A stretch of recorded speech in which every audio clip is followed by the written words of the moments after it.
Welcome to The Explainer. This week, we're jumping into the chaotic world of entertainment, covering everything from onstage meltdowns to emotional goodbyes and even some legendary comeback rumors.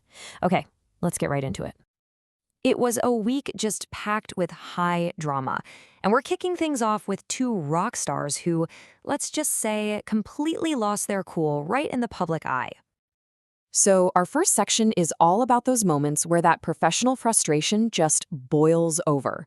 We're going to look at two very different artists who handled the onstage pressure in two very, very different ways. So you've got two major incidents here.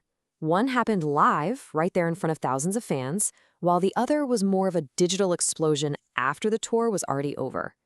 Two completely different ways of handling a bad day at the office, you know? Down in Argentina, Guns N' Roses fans got a little more of a show than they paid for. Right in the middle of a classic track, Axl Rose's frustration just became crystal clear. He threw his mic, kicked at the drum kit, and that immediately led people to speculate about some friction with the new drummer, Isaac Carpenter. But, the band moved really fast to shut down that rumor mill. They put out a statement clarifying that Axl's outburst had absolutely nothing to do with band drama. It was purely the result of some really frustrating technical problems they were having on stage. And then there's this. What's really wild here is just the sheer, unfiltered anger. U.S. artist Ryan Adams didn't just have a bad show, he went on a full-on tirade against the entire country of Australia after his tour, calling the people the worst and even slamming their culture. Just wow. He did eventually delete the post and issue an apology, but you can imagine that initial post left a really sour taste for the Australian fans who had just paid their hard-earned money to go see him perform. All right, let's shift gears from Meltdowns to the future of touring. This week brought some major news of bands coming to town, a legendary group maybe, possibly reuniting, and one longtime member officially clocking out from life on the road. First up, this is huge news for hip-hop fans down under. The legendary Wu-Tang Clan has announced their final ever Australian tour. The final chamber tour is going to hit Brisbane, Melbourne, and Sydney in March 2026, and this is it, the last chance for Aussie fans to ever see them live. And the rock just keeps on coming. The support acts for AC/DC's massive PWR/UP Australian tour have just been revealed. As you can see, it's a great lineup of local talent that'll be joining the already announced special guests, Amiel and the Sniffers, for what is shaping up to be the biggest rock event of the year. Okay, now for a rumor that has the entire music world buzzing. Could the iconic Fleetwood Mac actually be getting back together for a reunion? So the word on the street is that talks are underway between the surviving members. That's John McPhee, Mick Fleetwood, Stevie Nicks, and Lindsey Buckingham. This would be their first potential performance since the tragic passing of Christine McVie, and it would be centered around the 50th anniversary of their mammoth album, Rumors. But as one iconic band considers getting back together, another one is saying goodbye to a core member after an incredible run of over half a century.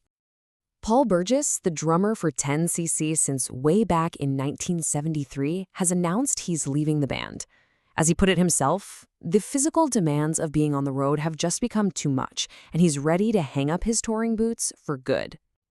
This brings us to our next section, which, I have to say, takes on a more somber tone. Here we're covering two very definitive endings, one in the music world and one on the airwaves.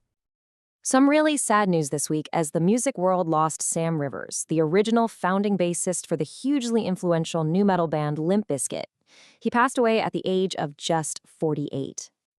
While the full details haven't been released, initial reports are indicating a cardiac arrest was the cause.